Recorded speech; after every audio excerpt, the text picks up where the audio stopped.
Have you ever paused and thought, am I doing better than I give myself credit for? In a world that often paints aging in shades of loss of strength, speed, memory, independence, it's easy to forget something important. Not everyone your age can still do what you can. You might feel ordinary, but if you still have certain abilities, you are far from ordinary. You are part of a rare, extraordinary group of individuals who are aging with resilience, grace, and quiet strength. In this video, we're not just checking off boxes. We're honoring signs, powerful, often overlooked signals that show your body, mind, and spirit are defying the expected course of time. These 8 signs are more than skills or habits. They're living proof that you're thriving, not just surviving. So, stay with me until the end. You might just walk away realizing something deeply profound about yourself and why your story isn't winding down. It's still building towards something remarkable. You still have a strong grip, and that's more powerful than you know. Let's begin with something subtle. Something that seems small but speaks volumes. Grip strength. Yes, your handshake, your ability to carry a grocery bag, to open a tightly sealed jar, or to hold onto a railing with confidence, these are not trivial. They are profound indicators of how well your body is aging. Scientists have found that grip strength is not just about your hands. It's connected to your overall muscle mass, nerve health, cardiovascular function, and even your chances of living a longer life. In fact, studies have shown that seniors with stronger grip strength often outlive their peers. Think about that for a moment. Imagine Frank. At 75, he still tends his vegetable garden daily, hoisting bags of soil, maneuvering his wheelbarrow, trimming hedges. One day, during a routine checkup, his doctor marveled at his grip strength, saying it surpassed that of some men in their 50s. Frank chuckled. I didn't think much of it, he said, just doing what I've always done. But what he didn't realize was that his grip wasn't just strong, it was a symbol of resilience. His body hadn't just aged, it had adapted. When grip weakens, so do the simple joys of life. Holding a coffee mug, turning a doorknob, supporting yourself when rising from a chair, it all becomes harder. But if your grip is still firm and steady, your body is telling you, I've still got strength left in the tank. And that strength? It's something to cherish. You can rise from the floor without help. A hidden superpower. Let's talk about something that many people overlook until they can't do it anymore. Can you sit down on the floor and then get up again without needing someone to pull you up or grab onto something? If you can, you're showcasing a level of mobility, flexibility, and core strength that is truly exceptional for your age. For many people over 65, getting up off the floor becomes a challenge, if not impossible. Yet this simple motion is one of the greatest predictors of long-term independence. It shows your joints are supple, your balance is sharp, and your muscles still work in coordination. Take Margaret. She's 72. And every morning she begins her day with a gentle yoga routine. She glides into positions and rises from the mat effortlessly. Her doctor once told her, most women your age can't do that anymore. Margaret didn't realize she was an outlier, a quiet champion of graceful aging. But here's the truth. If you can still get up off the floor unassisted, your body is fighting for you. You're maintaining the kind of functional movement that most people your age have long lost. This isn't just about avoiding a fall.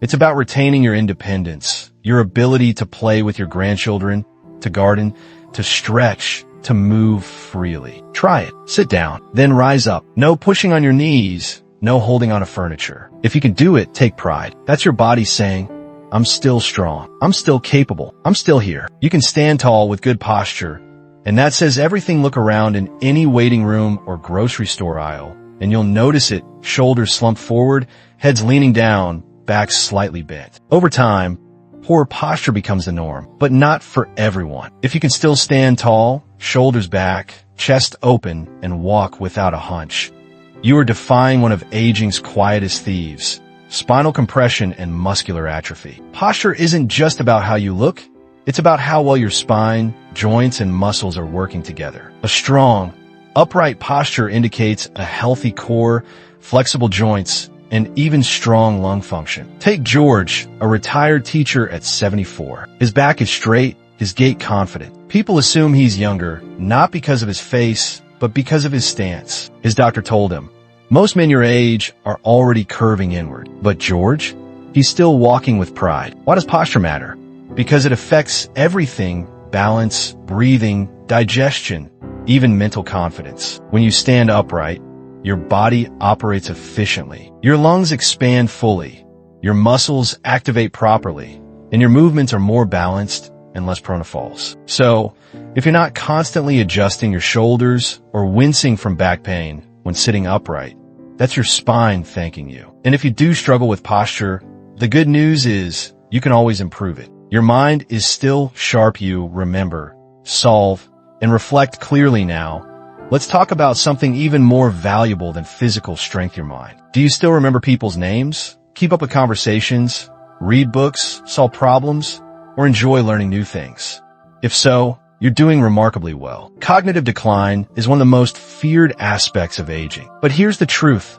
Not everyone experiences it. And many people, even well into their 80s, keep a mind as sharp as a tack. Meet Eleanor. At 79, she plays chess every Thursday at the community center. She's quick, clever, and rarely loses. Younger opponents marvel at her focus and strategy. What they don't see is the crossword puzzles she finishes every morning and the online courses she takes just for fun. Eleanor's mind hasn't slowed, it's evolved. If you can still follow complex conversations, learn new technology, even if it takes a bit longer, remember where you left your keys without frustration, or solve puzzles or word games, then your brain is thriving. You're showing cognitive resilience, your brain's ability to adapt, reorganize, and grow even as you age. And here's something powerful.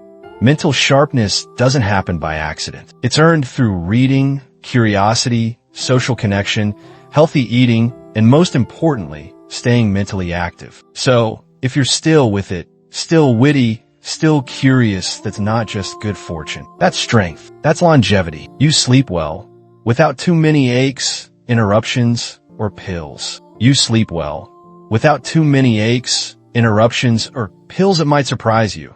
But good sleep in older age is incredibly rare and incredibly important. If you're someone who can fall asleep within a reasonable time, stay asleep for most of the night, and wake up feeling somewhat refreshed, you're doing better than most. Why?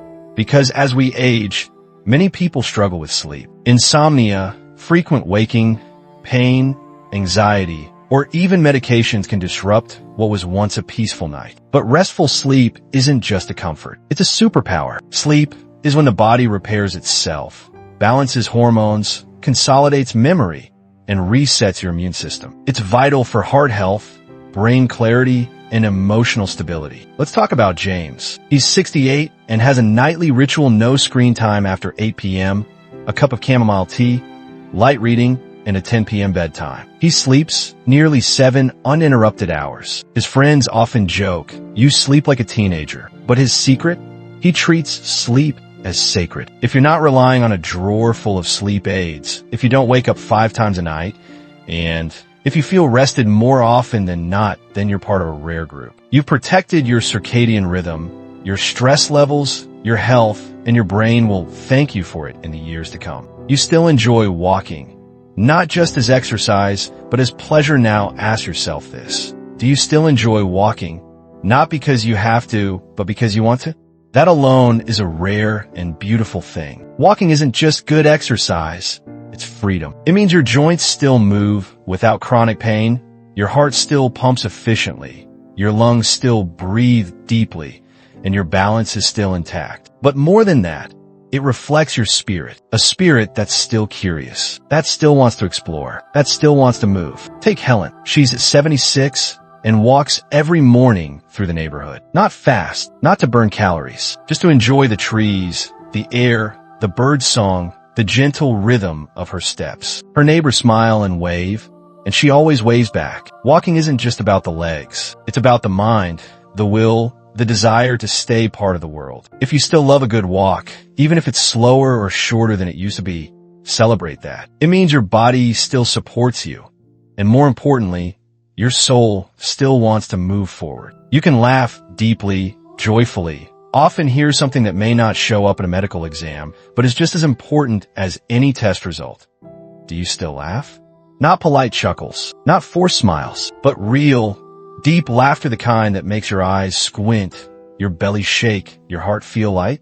That's a sign of an aging soul that still sees beauty, silliness, and lightness in the world. Laughter keeps your immune system strong, reduces stress, eases pain, and bonds you to others. It's a silent medicine that few recognize as a sign of longevity. Think of Victor. At 82, he's known for his quick wit and constant jokes. Even in hard times, he finds something to smile about. If I stop laughing, he says, I start aging too fast. Laughter is a form of resistance. It says, I've seen enough sadness. I choose joy now. If you can still laugh, especially at yourself, then you're still alive in the deepest and most wonderful way. You still feel useful, like you matter, like you contribute finally, and perhaps most importantly, do you still feel needed, valuable, useful?